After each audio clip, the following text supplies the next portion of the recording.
¿Qué tal? ¿Cómo están? Y bienvenidos a Panorama Cardinal, nuestro informativo de Cardinal TV, el canal del país, de la Cámara Uruguaya de Televisión para Abonados. Presentamos los títulos informativos para nuestra edición de Panorama Cardinal. El presidente de la República, Luis Lacalle Pou, dijo que la planificación y el cumplimiento fueron factores decisivos para evitar el avance del COVID-19. Celebración en Florida del 12 de octubre. Tendremos la información, un informe especial de nuestro compañero Javier Moreira. Salud mental contará con más presupuestos para el desarrollo de nuevas propuestas terapéuticas. El 12 de octubre también se festejó en el departamento de Durazno. Tendremos la información. En Artigas, conmemoración del 195 aniversario de la batalla de Sarandí. También compartiremos el informe. Además, desde Tacuarembó, Mónica Botero, directora de InMujeres, se reunió con el intendente Menéndez.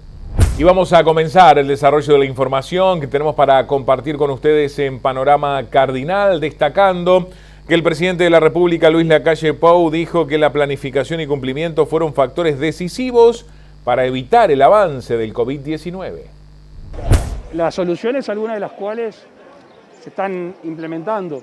En realidad, vino a respuesta de que cuando se invita al gobierno a estas instancias, naturalmente hay reclamos, naturalmente hay críticas, y si bien se expresó por parte de la directiva en este caso que se entiende que la pandemia puede haber retrasado algunas medidas, no puede servir de excusa. Un gobierno no se puede decir la pandemia nos inmovilizó, salvo en algunos rubros. Y por eso el tema de la seguridad rural en la creación de la Dirección Nacional está causando resultados positivos, de a poco, obviamente, pero empezamos en ese sentido, la legítima defensa rural. Estamos con temas de competitividad, obviamente, estamos trabajando en ese sentido, en la estructura tarifaria. Ustedes saben que en la ley de urgente consideración se cambiaron algunos parámetros y se le dio más fuerza a las reguladoras. Tenemos un tema, obviamente, de aranceles, lo mencionábamos acá, en el sector lechero de cerca de 27 millones de dólares. Tenemos que trabajar, se concentra en 4 o 5 países esos aranceles. Tenemos que mejorar alguna herramienta crediticia para el sector lechero. Es muy variado, tranqueras para adentro, por el tamaño y la escala en cada tambo, y después la industria es variada. No es lo mismo hablar de Conaprole que hablar de industrias que hoy están pasando malos momentos. Y en ese sentido hay que ser un poco artesano para buscar soluciones para cada uno de esos tamberos y también para cada una de esas industrias. Que la industria depende del tambo, no hay misterio. Y el tambo está muy vinculado a lo que se le pague por parte de la industria. ¿En qué situación está la deuda de Venezuela? ¿Perdón? La deuda de Venezuela con las empresas uruguayas. Es un tema complejo porque en su momento derivados lácteos hicieron muchos negocios con Venezuela, sobre todo en el tema de la leche en polvo. Eso les generó un ingreso muy importante. Gente no solo agrandó su establecimiento productivo, sino que también se instaló más capacidad industrial en el país, y al cortarse ese negocio, que era millonario, además de la deuda por parte de Venezuela, se le complicó a muchos productores. Lamentablemente, hoy la situación de mal pagador de Venezuela no aparenta que se pueda revertir en corto tiempo. ¿El Estado uruguayo podría hacerse cargo de esa deuda eventualmente? Es muy difícil. Estamos manejando instrumentos, pero es muy difícil. Presidente, habló de varias industrias con dificultades usted en el discurso. ¿Cuál es la situación de estas empresas? Depende de cuáles, ¿no? ¿Alguna dificultad de la cooperativa Calcar, por ejemplo? Sí, bueno, ahí hay temas de financiamiento, temas de adeudos, hay temas complejos de OLAM, que tiene una situación particular, que de alguna manera ya se deshizo de parte de su esquema en el este, pero mantiene sobre la Ruta 6 básicamente parte de su esquema. Allí hay temas de sanidad animal también.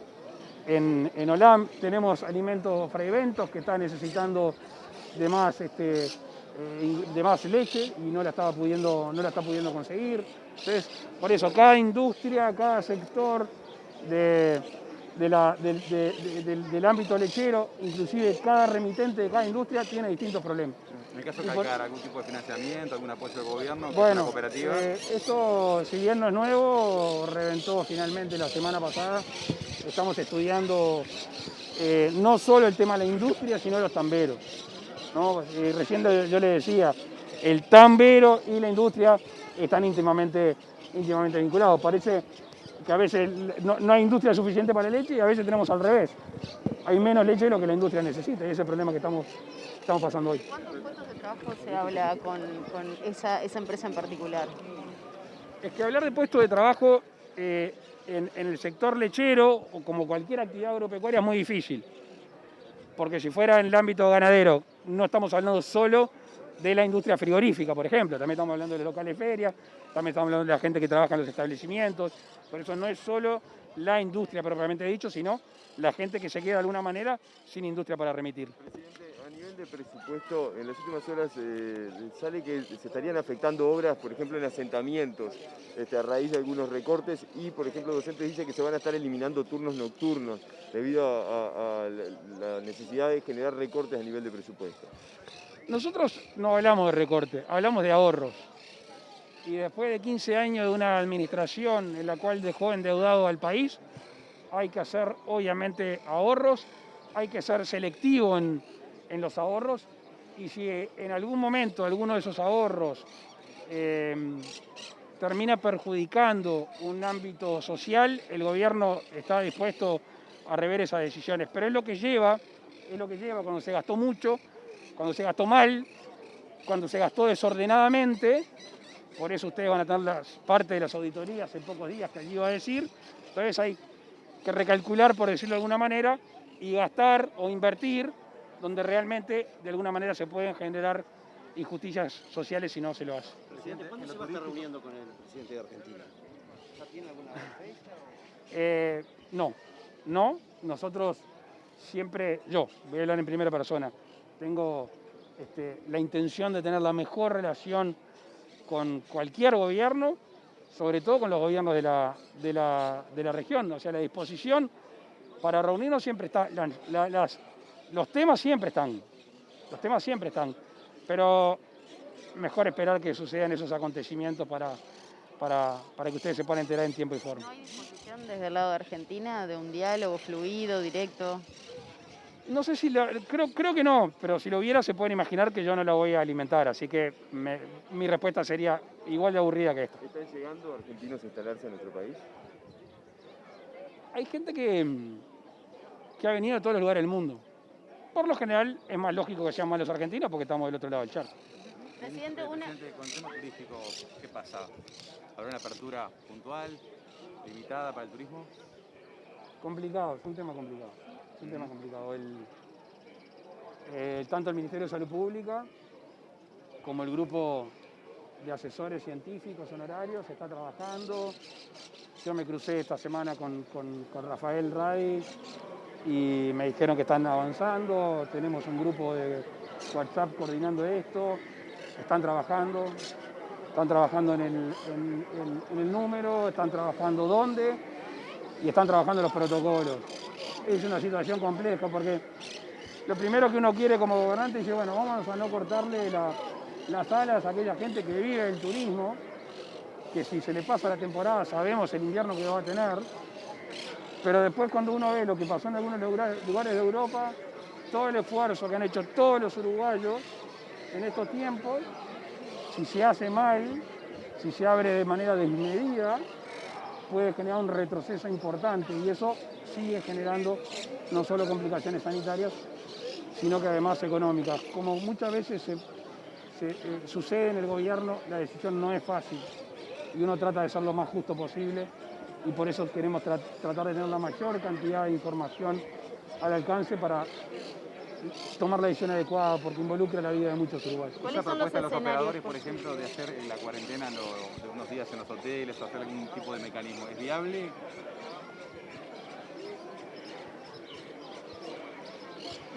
Si fueran 7 personas, sí. Si fueran 1000, calculo que también. 10.000, ya se me fue el chico un poco lejos. Imagínense 100.000, si hay posibilidad de controlar a 100.000 personas que vienen del extranjero y hacen cuarentena. Aparte, es un poco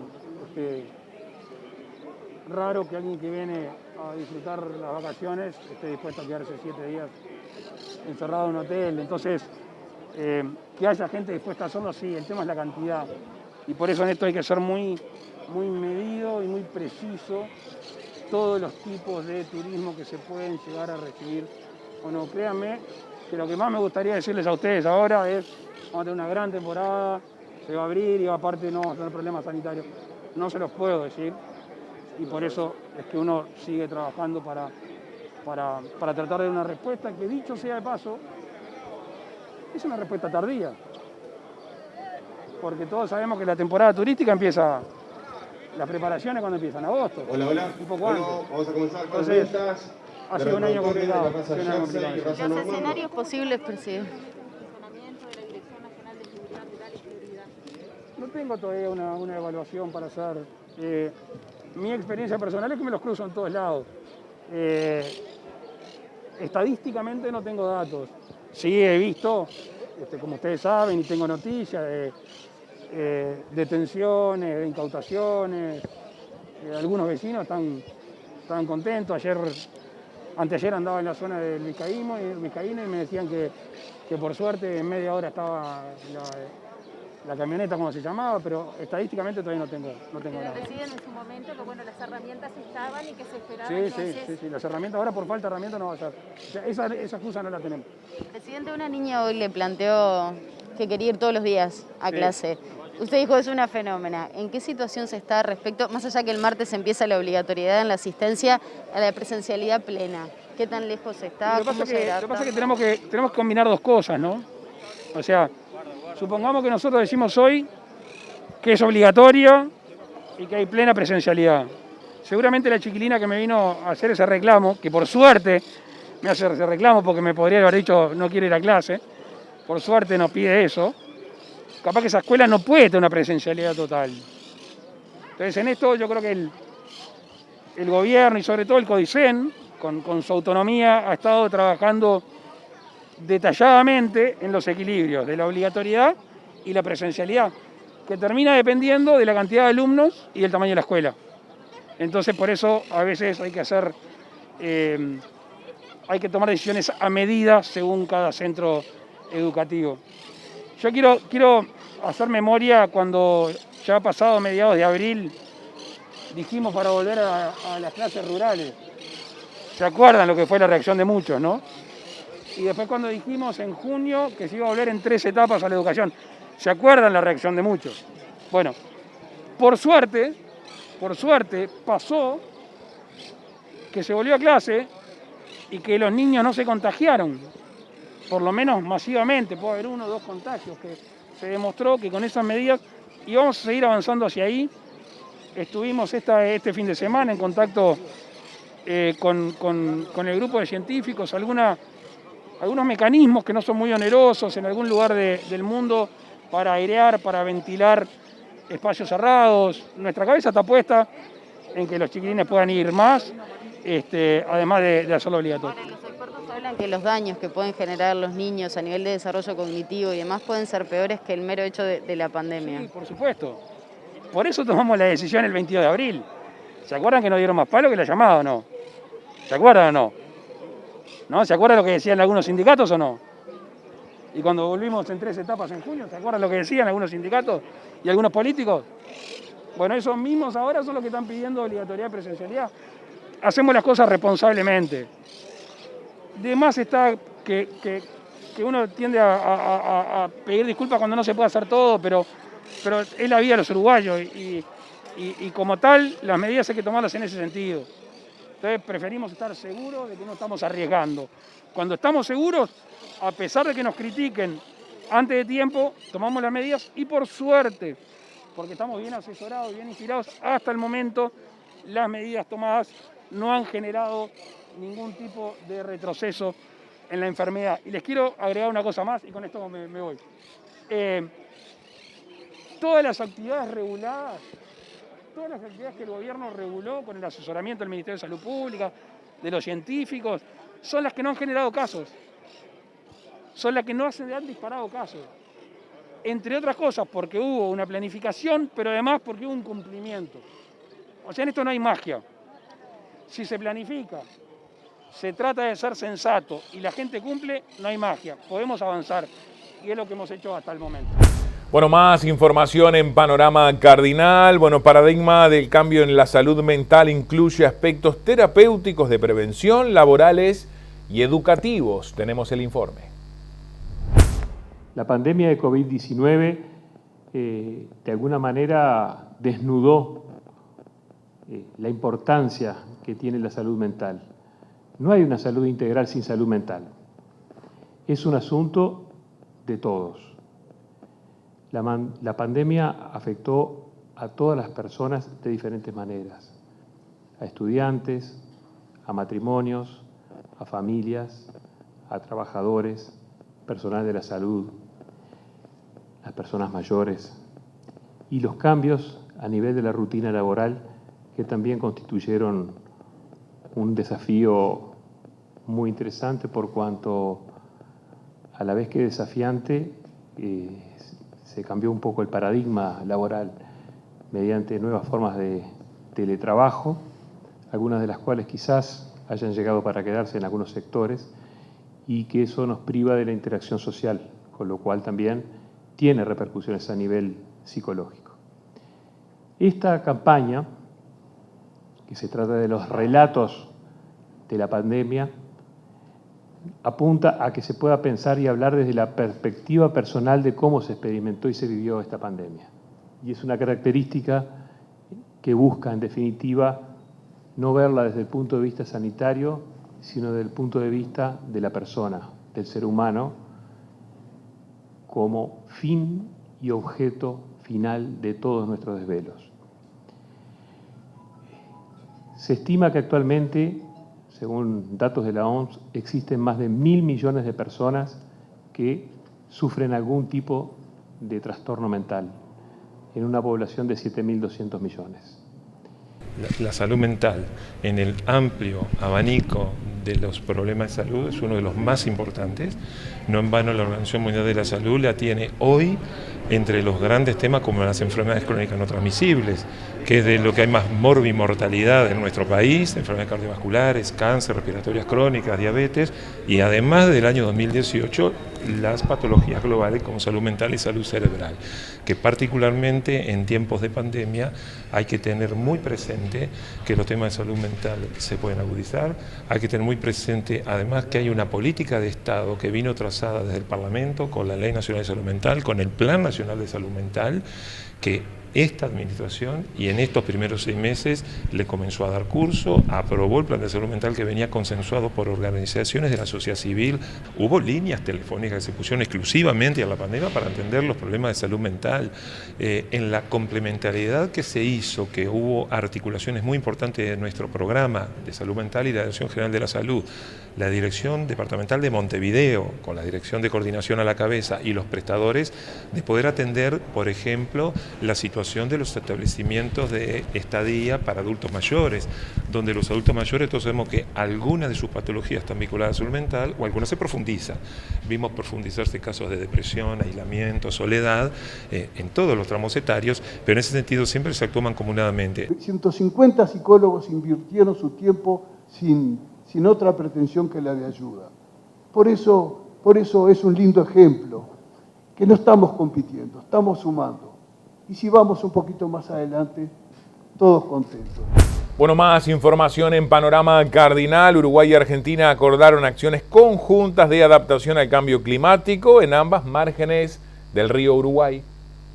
Bueno, precisamente es un acuerdo que incluye una batería de acciones, fundamentalmente en toda esta zona del litoral del país, que es una zona bien afectada por episodios recurrentes de inundaciones, que son obviamente consecuencias de lo que es la acción del hombre, ¿no?, y las afectaciones relativas al cambio climático, y entonces se toman una serie de medidas y una serie de programas en coordinación con las intendencias y con los gobiernos locales, de forma tal de reducir el impacto del cambio climático, de ir fortaleciendo, digamos, lo que se denomina la resiliencia, es decir, la capacidad de adaptación al cambio climático de las ciudades justamente que están en la costa del río. Es un proyecto bien importante, supone en ambas márgenes 14 millones de dólares, 7 millones en realidad para cada país. Es también me parece que una buena... Es una innovación en realidad, porque esta política está mirada desde una visión regional, es decir, trasciende la mirada local y departamental. Estamos tomando medidas viendo a toda la región, ¿verdad? No tomando acciones aisladas. Entonces es un buen ejemplo de una mirada multidimensional, porque atiende los factores económicos, los factores geográficos y características del lugar, los factores sociales, pero también una mirada integradora de la región que agrega una mirada binacional, porque lo hacemos con Argentina y esto va a permitir manejar información, poder predecir, poder anticiparnos, poder generar, digamos, conocimiento y estribar sobre esa información que va a fluir entre los dos países. Entonces es una mirada y una visión superadora, y en ese sentido creo que este convenio es una innovación en esa materia. Básicamente esto supone un acuerdo que estamos firmando hoy con CAF, también con CND, que es la que nos ayuda a la gestión, y con los diferentes gobiernos departamentales que son la contraparte en el lugar. Y luego eso va aterrizando a través de los diferentes niveles. Son unos cuantos años en la medida que se vayan llevando las acciones adelante. Algunas se pueden hacer rápidamente y algunas van a llevar un tiempo. Además vamos a ir monitoreando los resultados de forma tal de también tener insumos que, como digo, permitan predecir situaciones, ¿verdad? Y no vivir, digamos, reaccionando permanentemente a lo que el clima nos ofrece. Es decir, nosotros estar previendo, generar herramientas, por ejemplo, en lo que tiene que ver con todo el ordenamiento territorial que tengan en cuenta el factor del cambio climático. Entonces, muchas de las acciones se van a agotar en el corto plazo, algunas en el mediano y algunas van a quedar de carácter permanente, ¿no? Otras informaciones en Panorama Cardinal. Bueno, Salud Mental contará con más presupuesto para el desarrollo de nuevas propuestas terapéuticas. Desde la dirección de ACE, desde el directorio, desde la presidencia y también de la Dirección de Salud Mental, estamos en la misma línea de lo que plantea la Organización Mundial de la Salud, que es potenciar los presupuestos para la salud mental. En ese sentido, la ley de presupuesto tiene una serie de artículos que van a potenciar, digamos, el apoyo presupuestario para poder implementar la ley de salud mental, lo cual creo que es una muy buena noticia para todos. Por otro lado, este es un año muy particular, está el contexto de pandemia que ha marcado, a nivel mundial una serie de cambios en los hábitos y en la interacción social, que también tiene repercusión en la salud mental de la población. Y para eso, este mismo año se implementó la línea de apoyo emocional, para de alguna manera poder apoyar a la gente con malestar emocional en función del contexto de pandemia que existe, y que ya llevamos a esta altura más de 12.100 llamadas a esta línea. Eso de alguna manera nos marca que fue un acierto haberla creado.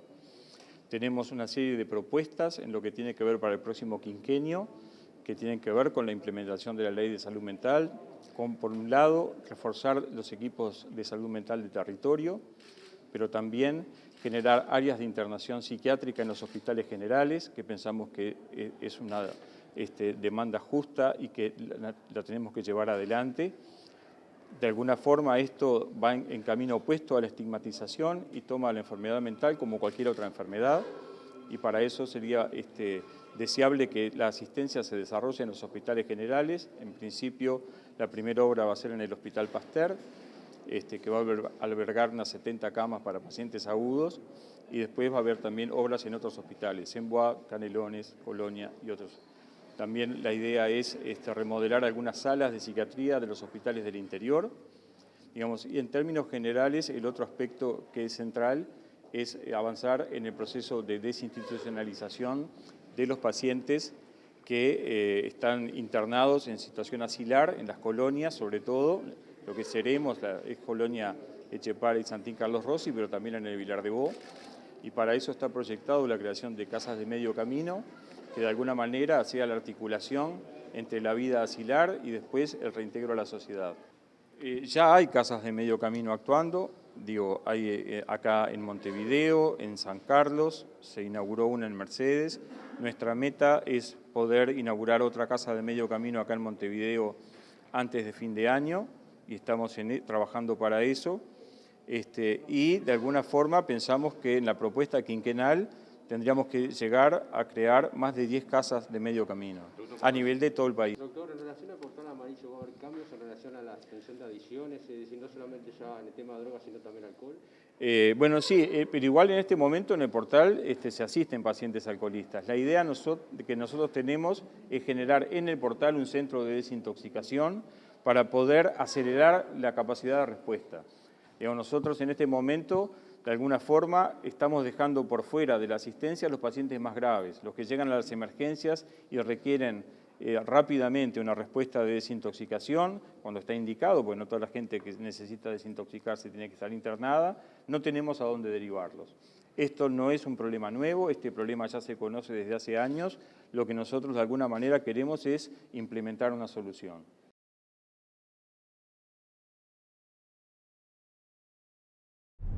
Bueno, avanzamos con más información en Panorama Cardinal, proponemos una pausa, luego de la misma continuamos la recorrida informativa por todo el país.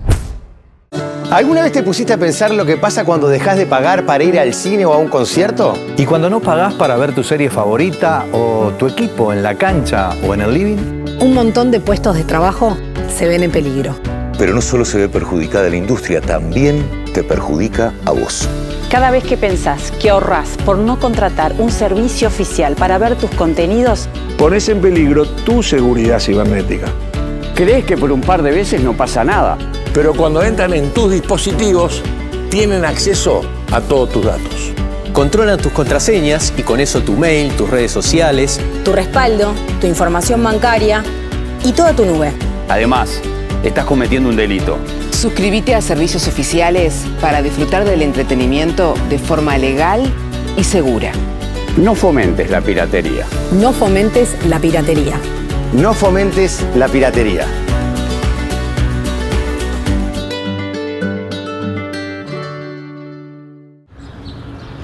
Viernes, el mejor día de la semana. Toto arrancó temprano, tenía un examen difícil.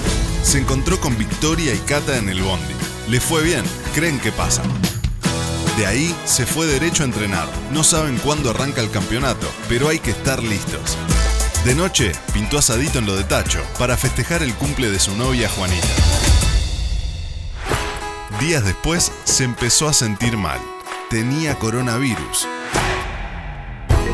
Como todos tienen la alerta activada, pudo avisarle en el acto a los que estuvieron cerca de él en los últimos 14 días. Estos recibieron una alerta de exposición al virus para hacerse el test y evitar contagiar a sus familias y a quienes los rodean. El teléfono nos protege a todos. Bajá la app Coronavirus, activá la alerta y el Bluetooth. Sé solidario, activala y cuidame. Bueno, más información en Panorama Cardinal. Hablamos del plan Ceibal que entregó 100.000 dispositivos durante la pandemia. Este año logramos entregar 100.000 dispositivos en 3 meses en un contexto altamente diferente. Centros educativos que no estaban en el comienzo del periodo abiertos y que nosotros teníamos toda la infraestructura armada para entregarlos de esa manera. Hubo que adaptar esas entregas, pero lo cierto es que pudimos generar una masividad de entregas muy grande para paliar la necesidad. Hacia el año que viene tenemos un proyecto ambicioso también de entrega de dispositivos dentro de lo que son 3 variantes fundamentales: tablets de diferentes tamaños, laptops y placas programables, entre otros periféricos, y ahí ya entrarán los kits de robótica, los drones, digamos, los laboratorios Ceilab, que son laboratorios justamente con la lógica construccionista o maker, que se entregan contra proyecto de centro dentro de centros educativos de la ANEP y se instalan para que los propios docentes puedan elaborar proyectos tecnológicos apalancados en el proyecto de centro y las propuestas pedagógicas que tienen. Más información en Panorama Cardinal. Bueno, Uruguay y Brasil iniciaron contactos para el desarrollo de la navegación en la Laguna Merín. Estamos hablando con las autoridades brasileñas para poder desarrollar la navegación en la Laguna Merín, la hidrovía de la Laguna Merín. Allí hay intereses importantes del lado uruguayo, de productores de la zona, de poder sacar cargas por el puerto de Tacuarí. Hay que dragar una pequeña extensión en la Laguna Merín, del lado brasileño, para poder navegar, hacer navegable esa vía fluvial y llegar al puerto de Río Grande con cargas uruguayas que mejoren los costos de exportación de esas cargas. Está avanzado, tuvimos junto al ministro Luis Alberto Heber días pasados una videoconferencia con el ministro de Infraestructura de Brasil, Tarcísio Gómez de Freitas, y los dos países coincidimos en la importancia de poder desarrollar esta hidrovía. Nosotros también planteamos el interés en desarrollar la hidrovía del río Uruguay y se está avanzando para poder llevar adelante ese dragado que permita sacar la carga por el puerto, cargas uruguayas agropecuarias por el puerto de Tacuarí. Esto se enmarca en una política general de nuestro país y del Ministerio de Transporte de impulsar las distintas hidrovías que nos permitan optimizar los costos logísticos para la producción uruguaya en las distintas regiones del país.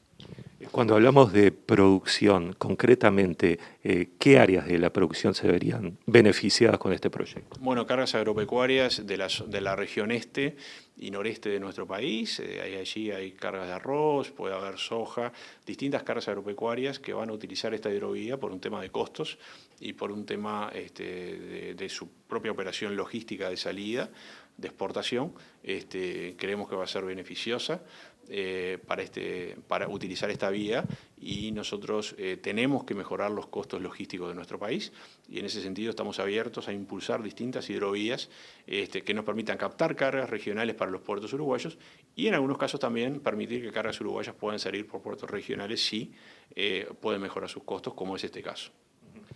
Para entender cómo funcionaría este sistema, ¿por dónde saldría la producción? ¿Cuál sería el circuito? En principio está previsto utilizar el puerto de Tacuarí y navegar hasta la Laguna Merín, Laguna de los Patos, hasta el puerto de Río Grande. Ese sería el circuito, digamos, fluvial, para utilizar y poder mejorar los costos logísticos y de salida de la producción uruguaya de esa zona. Sería entonces necesario la construcción de una terminal portuaria en la desembocadura del río Tacuarí con Laguna Merín. Allí sí hay que ayornar lo que es esa zona en Tacuarí para poder embarcar las cargas y potenciar y permitir, son unos 8 kilómetros que hay que dragar en la Laguna Merín, que es una obra que hay que hacer conjuntamente. Se ha hablado ya con las autoridades brasileñas, porque hay que hacer esa obra del lado brasileño para poder navegar, para que las barcazas puedan navegar y llegar al puerto de Río Grande. Más información en Panorama Cardinal. Nos vamos al departamento de Durazno el 12 de octubre. En Durazno se festejó el aniversario 199. Tenemos el informe. En este día tan importante para nuestro Durazno, nos sirva para darnos cuenta que pasaron 199 años de aquel 12 de octubre de 1821. Y el Durazno que hoy estamos disfrutando fue construido durante todos estos años, donde nuestros antepasados han forjado la cultura, formas de vida y características que nos distinguen. Es un día especial para reflexionar, para analizar y para planificar el futuro del Durazno que vivimos, inserto en un mundo globalizado, conectado y dependiente de los efectos positivos y negativos que en él suceden. Hoy no voy a hacer referencia de lo que pasó aquel 12 de octubre de 1821, sino voy a referirme al Durazno del presente y futuro, donde las oportunidades y los desafíos son muy diferentes a los que se enfrentaron en aquellos tiempos. Los cambios se han producido de una forma acelerada y nuestra sociedad no ha reaccionado, sigue aletargada y no se ha dado cuenta de que ya debemos comenzar a enfrentar estos nuevos desafíos. Estamos festejando un cumpleaños atípico, en estado declarado en emergencia sanitaria, donde trajo consigo una crisis mundial, social, económica, política, cultural, afectando de un momento a otro la forma de convivencia, las costumbres sociales, el ámbito laboral y familiar.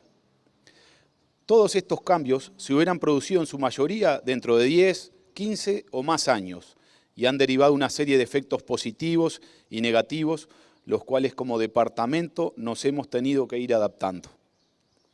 Y el principal cambio positivo que trajo esta crisis, en el cual los duraznenses tenemos que sacarle el mayor provecho, es en la nueva forma de educación, la educación en línea, a distancia, donde comenzaron a surgir oportunidades de estudiar sin tener que desplazarnos de nuestro ambiente. Y como duraznenses tenemos un gran debe al respecto. No tenemos la costumbre de estudiar, de trabajar y estudiar. Nos cuesta sentarnos a leer, aprovechar el tiempo en educarnos. No importa la edad que tengamos, debemos prepararnos continuamente. No es el mundo que se viene, sino el mundo que se vino. Es el mundo de la especialización, el del conocimiento, el de saber desarrollar habilidades blandas, el de la creatividad e innovación, el de aprovechar el tiempo y principalmente el de trabajar en equipo. Me preocupa también el asistencialismo desmedido que profundizó esta pandemia, donde han surgido un gran sentimiento de ayuda y solidaridad, muy común de los uruguayos y de nuestra gente. Esto ha llevado a que hoy en día ya se vea como una obligación el que el Estado me tiene que dar todo, donde la falta de esfuerzo y sacrificio sea transmitida a las nuevas generaciones, que ven pocas oportunidades de crecimiento y el mínimo esfuerzo. El asistencialismo me preocupa porque no estamos generando valores para conseguir las cosas y en cambio seguimos fomentando el pensar en el corto plazo y no tener una visión a futuro de lo que queremos lograr. Y todo esto está estrechamente relacionado con la educación. ¿Para qué voy a estudiar? ¿Para qué me voy a esforzar? ¿Para qué pasar trabajo y perder el tiempo estudiando? Les pido que reaccionemos. Yo quiero un Durazno donde no solo nuestros recursos naturales y las materias primas sean lo que nos identifique, sino que la mano de obra calificada, preparada y responsable nos diferencie. Sabemos que es muy difícil cambiar el comportamiento de las personas, que el ser humano es intrínsecamente insatisfecho, pero la cultura es el principal condicionador de nuestras necesidades. Todo va a depender de la respuesta de nuestra gente, de la actitud que tomemos, del sacrificio que estemos dispuestos a hacer, de las ganas de desarrollarnos, como así también de la familia, que es el pilar más importante y al que debemos fortalecer. Duraznenses, los tiempos han cambiado. Si queremos progresar, debemos esforzarnos más que nunca y que quede bien claro que depende de cada uno de nosotros. Feliz aniversario. Muchas gracias. Bueno, vamos a un informe especial desde el departamento de Canelones con lo que viene siendo la construcción del proyecto EcoPlus. Canelones al Este visitó el proyecto Ecópolis, gestado por funcionarios municipales del municipio de Atlántida. El acrónimo Ecópolis viene de ecología, cooperación y ciudad, valores y conceptos claves que son base en el desarrollo de este proyecto. Ecópolis es la conjunción de un montón de ideas que teníamos y de inquietudes que teníamos los funcionarios del cementerio de Atlántida y también que cuando nos ponemos a charlar y compartir estas ideas que tenían que ver con la ecología, el reciclaje y como también el poder tener más flores dentro del cementerio y del municipio, nos ponemos como en contacto con compañeros que también trabajaban en el municipio, con la cuadrilla del municipio. Vemos que ahí tenemos como un montón de cosas en común y nos empezamos a juntar y a trabajar juntos y escribimos este proyecto que en principio era pensando en poder tener flores para lo que es el cementerio, para que sea como un lugar más humanizado también y también para poder tener flores para las plazas de Atlántida.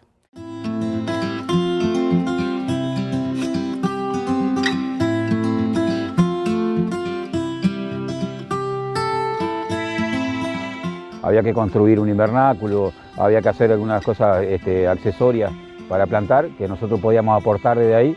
Y también tenemos en común esa inquietud por, nosotros intervenimos en los espacios públicos normalmente, también tenemos esa inquietud por verlo mejor. Y de ahí empezamos con algunas conversaciones hicimos algún taller juntos, alguna reunión para darle forma y contenido a todo esto, y de ahí surgió crear el proyecto. Esa propuesta fue aceptada por el Consejo Municipal. Intervino también el permiso de necrópolis, porque es quien rige lo que puede pasar o no en el cementerio. Y es una iniciativa de funcionarios del mismo cementerio, y a su vez que pidieron colaboración a la cuadrilla municipal. Y bueno, y en el medio de eso nos agarró la pandemia. Cuando habíamos presentado el proyecto al municipio, que enseguida nos dio su apoyo, surgió todo lo de la pandemia, lo del COVID-19. Y bueno, y ahí como que también el proyecto se transformó un poco, ¿no? Varios de los que trabajábamos en esto estuvimos colaborando con el tema del reparto de canastas, y ahí surgieron como otro montón de inquietudes. En paralelo surgió un proyecto que se llama Sembrando Soberanía, que apoya a las huertas familiares o huertas comunitarias. Y bueno, nos enganchamos a trabajar también con la gente de Sembrando Soberanía, y entonces ahora en el vivero conviven como el tema de las flores con el tema de alimentos que también plantamos para repartir en el proyecto, y donde ya se entregaron aproximadamente 1000 plantines de diferentes alimentos que cultivamos acá. Y conseguimos semillas de acelga, de lechuga, de morrones, y le incorporamos al proyecto original, nos sumamos a un nuevo proyecto que se llama Sembrando Soberanía, donde ahí se registran los vecinos en la página del municipio para manifestar su voluntad de recibir, porque ellos plantan en su casa, algunos en forma individual, otros en forma colectiva. Y entonces, bueno, desde aquí lo que se hace es elaborar el plantín. Ese plantín se le entrega a los vecinos para que ellos después en su espacio lo sigan cuidando y aporte a esa realidad que se nos vino en este año.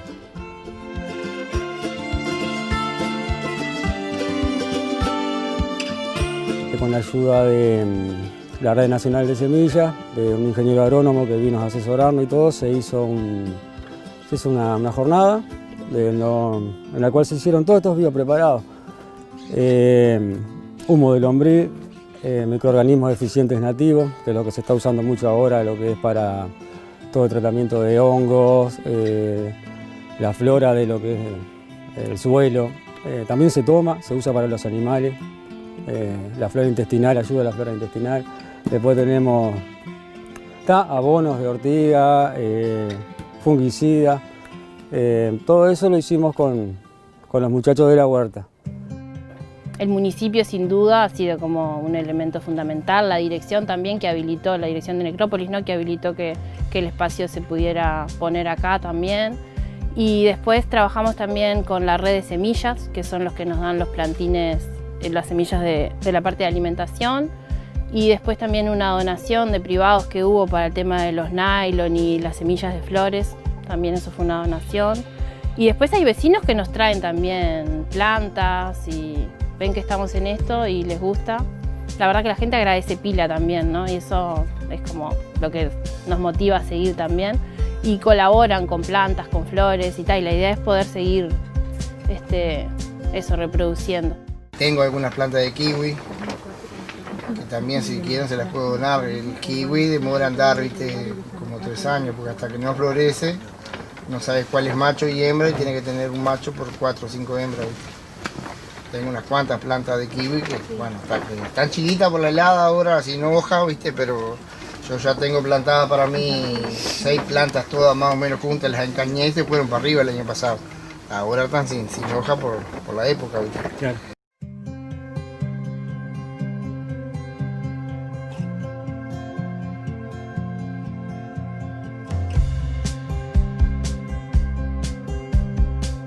Todo esto que está también a la disposición de las diferentes huertas también cuando lo precisan, si hormigas, lo que sea, que siempre apuntando a la ecoecología, ¿no? No usar ningún tipo de veneno químico ni nada, que también lo usamos acá, en lo que es el parque. Para las hormigas ya no usamos más veneno, el granulado que se usaba antes ya no lo usamos más, ya cambiamos un montón de cosas.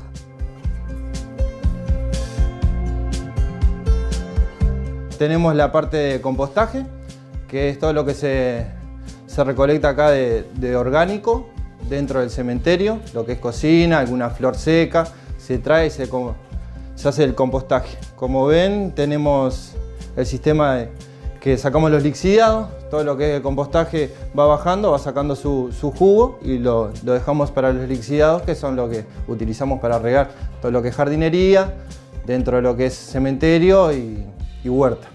Y buscamos alternativas y llegamos a que era un buen método la parte del ecoladrillo, que es donde ponemos todas las flores, un tarro compactado, un bidón recuperado, como quien dice. Y nada, a la vista está durante este año los bidones que vamos recolectando y la basura que podría llegar a ser para nosotros. Y en base a esto es algo también que tenemos pensado en un futuro, utilizar el ladrillo. Porque para que no quede tampoco ahí, tratar de buscar una alternativa para reutilizarla.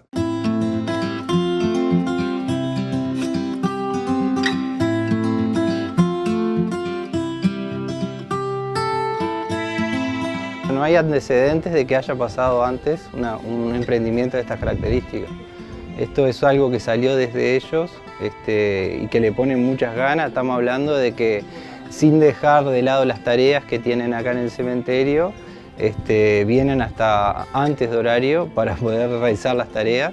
Siempre me gustó la huerta, de ver a mis abuelos también sembrando y aprendí. Tengo una semilla de un tomate que debe tener unos 40 años más o menos, se viene transmitiendo en generación y eso es lo que se va rescatando, a su vez también se le va enseñando a nuestros hijos, ¿no? Y bueno, y viene un poco por ahí.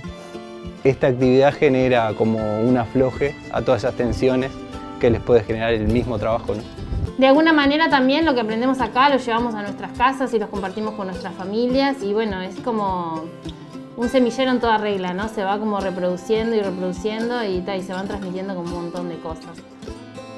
Hablamos de ecología, hablamos de valores, hablamos hasta de hacer las cosas con amor y cómo eso lo transforma todo.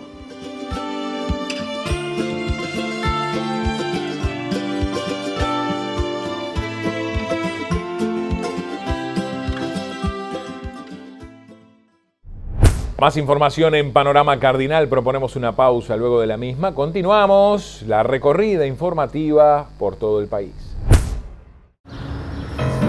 Como ya es costumbre, los Martínez se juntan en familia cada domingo. Francisca fue de compras con su hija Guillermina al almacén del barrio. Luego pasaron por el shopping, donde se encontraron con Tata y Nana que estaban comprando un postre. De ahí pasaron a buscar a Momo y Juanjo por el partido de fútbol. Y finalmente se reunieron a almorzar todos juntos en familia. Días después se empezó a sentir mal. Tenía coronavirus. Como todos tienen la alerta activada, pudo avisarle en el acto a los que estuvieron cerca de ella en los últimos 14 días. Estos recibieron una alerta de exposición al virus para hacerse el test y evitar contagiar a sus familias y a quienes los rodean. El teléfono nos protege a todos. Baja la app Coronavirus, activa la alerta y el Bluetooth. Sé solidario, activala y cuídame.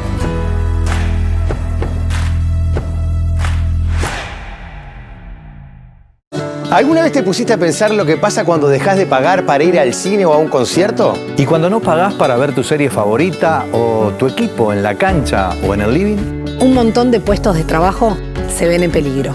Pero no solo se ve perjudicada la industria, también te perjudica a vos. Cada vez que pensás que ahorrás por no contratar un servicio oficial para ver tus contenidos, Pones en peligro tu seguridad cibernética.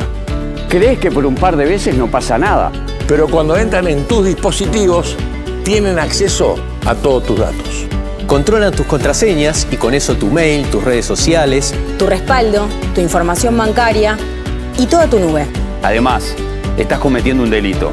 Suscríbete a servicios oficiales para disfrutar del entretenimiento de forma legal y segura. No fomentes la piratería. No fomentes la piratería. No fomentes la piratería.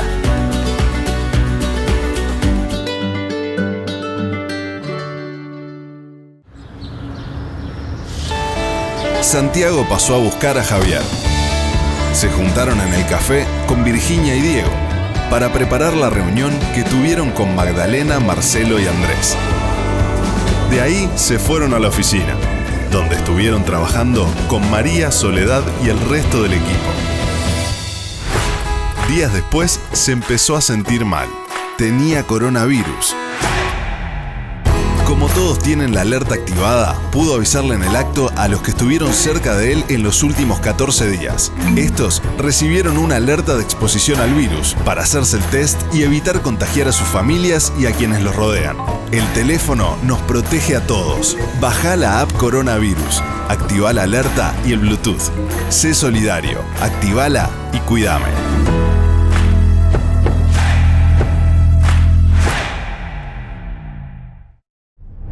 Más información, nos vamos al departamento de Artigas de la mano de Panorama Cardinal, para mostrar un informe sobre el 195 aniversario de la batalla de Sarandí. El obelisco a la gloria de los hechos históricos de 1825, que se erige en la ciudad como símbolo de los antecedentes que contribuyeron a construir la historia nacional, evoca en sus laterales el desembarco de los 33 orientales el 19 de abril, la declaratoria de la independencia de la Villa de la Florida el 25 de agosto, el triunfo de la batalla de Rincón el 24 de septiembre y el triunfo en la batalla de Sarandí el 12 de octubre, que referiremos en la jornada al conmemorarse 195 años de ocurrida. Al decir del poeta de la patria, el doctor Juan Zorrilla de San Martín, serían los viejos soldados de Artigas, encabezados por el general Juan Antonio Lavalleja, los que protagonizarían en esta oportunidad contra los brasileños uno de los hechos más trascendentes en el porvenir de los pueblos del Río de la Plata, en las cercanías del arroyo Sarandí, en jurisdicción actual del departamento de Florida. Apenas los rayos de sol disiparon las nieblas matinales, los orientales en ristre tendieron las líneas de enfrentamiento, destacando la presencia al centro de Pablo Sufriategui, a la izquierda de Fructuoso Rivera y a la derecha de Manuel Oribe, además de las milicias dispuestas en reserva. Vernos y encontrarnos fue obra del momento, dirá luego el parte oficial.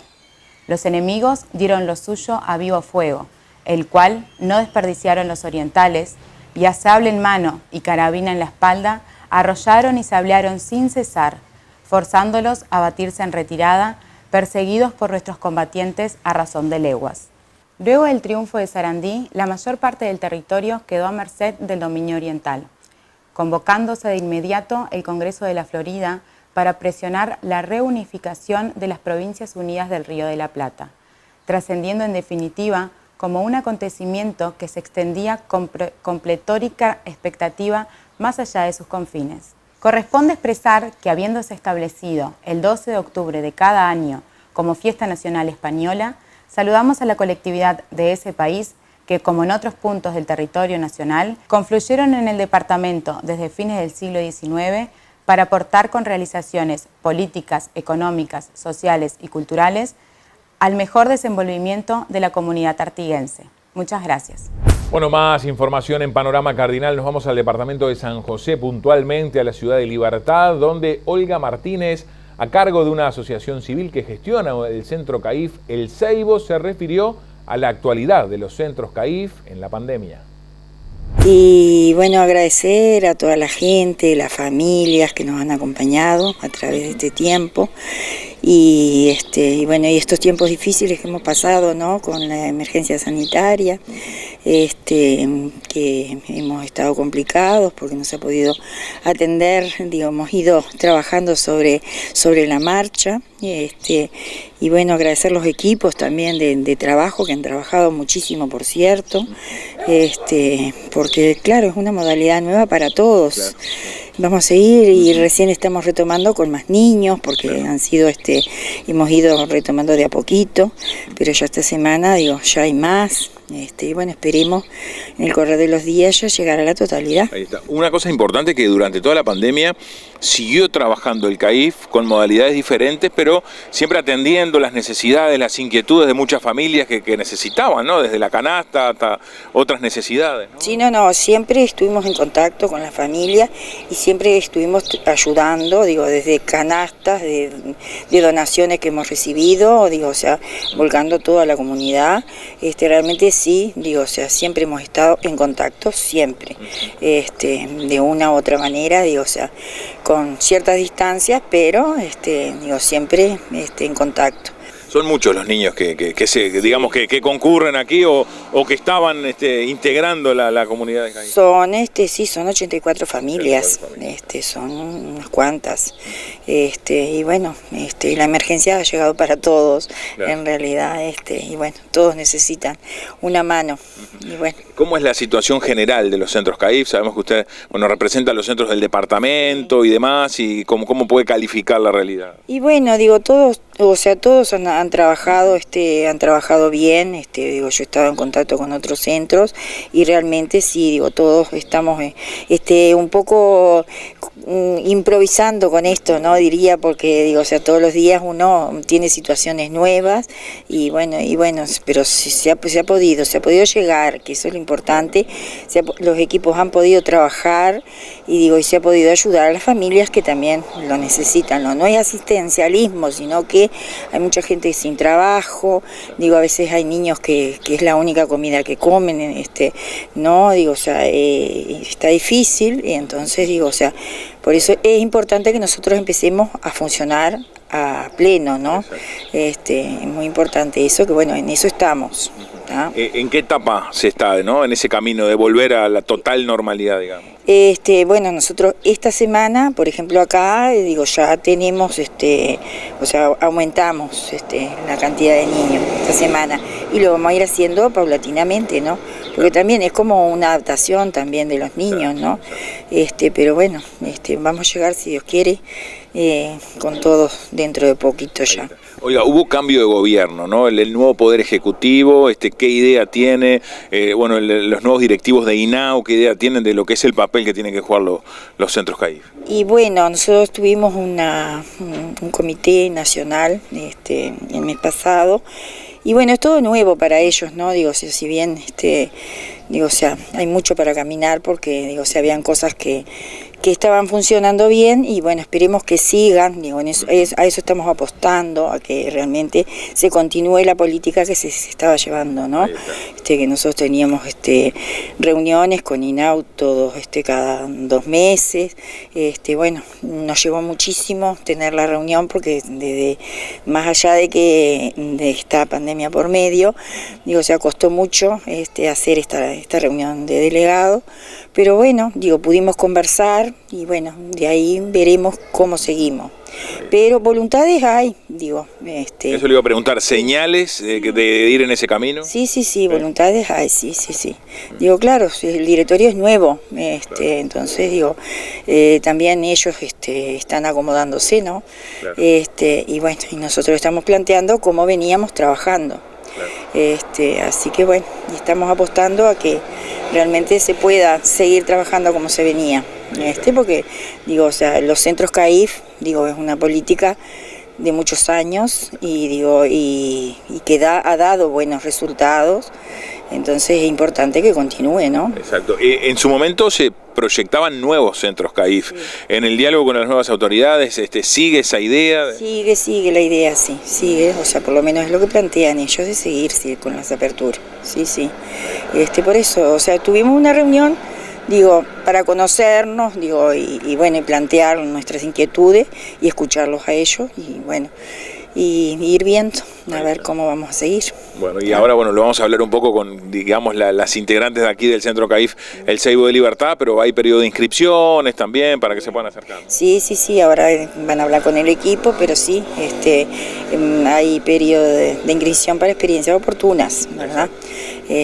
Así que espero que la gente, como siempre, se acerque a inscribir, y bueno, siempre hemos tenido mucho acompañamiento de la familia, así que lo hablas un poquito con el equipo, eso que ellos te van a informar. Más información, nos vamos al departamento de Tacuarembó. Mónica Botero, directora de InMujeres, visitó el departamento y se reunió con el intendente. Usted sabe que la problemática de la mujer en sus variados aspectos, no solamente la violencia, que capaz que es el que más nos choca diariamente a través de los noticieros, sino todo el tema de trata de la mujer, todo el relacionamiento intrafamiliar, las diferentes problemáticas a que se ven enfrentada la mujer en el ámbito laboral, en acceder a las posibilidades de trabajo, más allá también, que no un tema menor, las diferentes remuneración que recibe la mujer por igual trabajo. Son titulares de cosas que le paso la palabra a la directora del instituto para que desarrolle. Y bueno, y la impresión que se ha llevado de su visita a Tacuarembó, que seguramente van a ser muchas, y el compromiso desde la Intendencia de trabajar coordinadamente a través de los servicios nuestros con el Instituto de la Mujer y el MIDES en Tacuarembó. Así que muchas gracias. En el caso del Instituto Nacional de las Mujeres, por supuesto que la violencia de género no es el único tema que atendemos. Nosotros, si bien en atención al público, sí es el único caso donde tenemos un servicio que lo recuerdo, las mujeres o miembros de su familia o de su comunidad que quieran consultar por situaciones que puedan estar enfrentando sus familiares o amigas, y las propias afectadas pueden comunicarse al 0800 4141 o asterisco 4141 si están desde un celular. Desde allí nosotros tenemos servicios en todo el país y por supuesto tenemos en Tacuarembó y en Paso de los Toros. Desde allí se puede orientar en horarios y lugares donde se puede consultar apoyo jurídico y psicosocial para personas que están en esas situaciones y quieren conocer sus derechos y también las posibilidades que tienen de buscar una solución, más allá de que decidan o no hacer una denuncia policial o a nivel judicial. Bueno, nos vamos al departamento de Florida. Allí estuvo el presidente de la República el 12 de octubre y tenemos el informe especial de nuestro compañero Javier Moreira. Lo presentamos. Después de 6 años de ausencia, un presidente se hace presente aquí en Sarandí Grande conmemorando en esta ocasión el 195 edición de la Batalla de Sarandí. Con la presencia del presidente de la República, la intendente en funciones, el alcalde, la verdad que todo el gobierno reconociendo y reivindicando el valor de la Batalla de Sarandí, así que contentos. Cumpliendo los 195 aniversario de la Batalla de Sarandí, sabemos que para todos los sarandienses y para todo el país hoy es una fiesta más, un año más. Porque bueno, esto tiene que ver con un sentimiento patriótico que nos une y que nos hace ser parte de una nación, que es lo que formamos parte, ¿verdad? Que es una de las fechas trascendentes en nuestra historia, un gran triunfo en el que además participan todos los jefes orientales. Sí, muy especial, vuelve a Sarandí Grande después de 6 años. Después de 6 años vuelve un presidente a reivindicar y jerarquizar lo que son los actos de la Batalla de Sarandí aquí en Sarandí Grande. Con la novedad que hoy nos acompaña el presidente de la República, como había prometido desde un principio, que iba a estar en los actos patrios y bueno, cumplió con su palabra. Sí, una fecha patria diferente, bueno, un poco acompasando a lo que es la situación sanitaria del país, pero bueno, todo pensando y en pos de salir adelante. Sí, esta nueva normalidad que tenemos ahora lleva a que esta fiesta no se haga como se hacía antiguamente, porque hoy tenemos la presencia del presidente de la República, que hace muchos años no venía un presidente. Un día especial porque soy nativo de la zona, nacido y criado en Goñi, pero además hice el liceo en Sarandí Grande. Claramente los actos patrios volvieron a tener el lugar que tenían que tener y estamos contentos por eso. Y bueno, y la prueba está, ver a los niños, a los muchachos de las escuelas, las maestras. Yo siempre digo, a veces abrís los calendarios del mes de octubre y hay muchas fechas en todo el mes, hay muchos recordatorios para el 12 de octubre e increíblemente no se recuerda la Batalla de Sarandí. De esta forma finalizamos Panorama Cardinal, nuestro informativo de Cardinal TV, el canal del país, de la Cámara Uruguaya de Televisión para Abonados. El agradecimiento a los colegas por su participación y nos reencontramos mañana con toda la información. Muchas gracias.